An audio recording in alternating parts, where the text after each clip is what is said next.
وصلي على رسول الكريم أما بعد فأعوذ بالله من الشیطان الرجیم بسم اللہ الرحمن الرحیم۔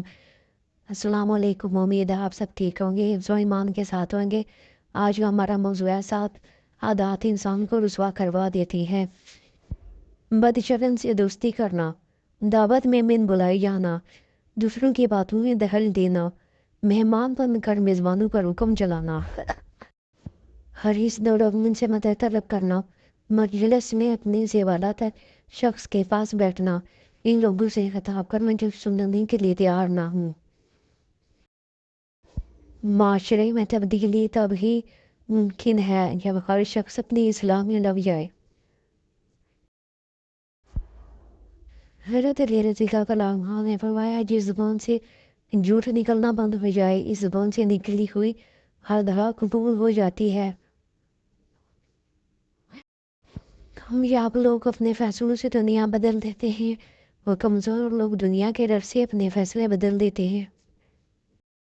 صلی اللہ علیہ وآلہ وسلم نے فرمایا جس نے وضو کرنے سے پہلے پہلا کلمہ پڑھ لیا، اللہ تعالیٰ وضو کے ہر قطرے پر ایک فرشتہ کھڑا کر دے گا جو قیامت تک کلمہ پڑھتا رہے گا، جس کا ثواب کلمہ پڑھنے والے کو اور سب کو بتانے والے کو قیامت تک ملتا رہے گا۔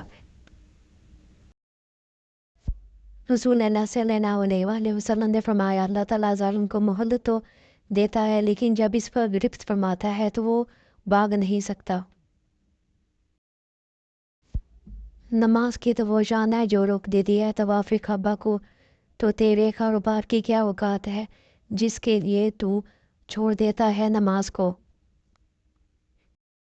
حضرت علی نے فرمایا تمہارے لیے بہترین تعلق وہ ہے جو تمہارے عیب جان کر بھی تم سے تعلق نہ توڑے، اور بے شک وہ تعلق اللہ کے سوا کوئی نہیں ہے۔ ہر انسان اپنی زبان کے پیچھے چھپا ہوا ہے، اگر اسے سمجھنا ہے تو اسے بولنے دو۔ جس دل میں ثواب کا شوق اور عذاب کا خوف پیدا ہو جائے جنت اس کی تلاش میں لگ جاتی ہے۔ نبی کریم صلی اللہ علیہ وآلہ وسلم نے فرمایا تمہارے لیے یہی گناہ کافی ہے کہ تم ہمیشہ جھگڑتے رہو۔ ان کی محبت سے جو منہ پھیر لے دونوں جہاں میں اس کا گزارا نہیں۔ داماد مصطفیٰ صلی اللہ علیہ وآلہ وسلم کو ہم چھوڑ دے اتنا کمزور ایمان ہمارا نہیں۔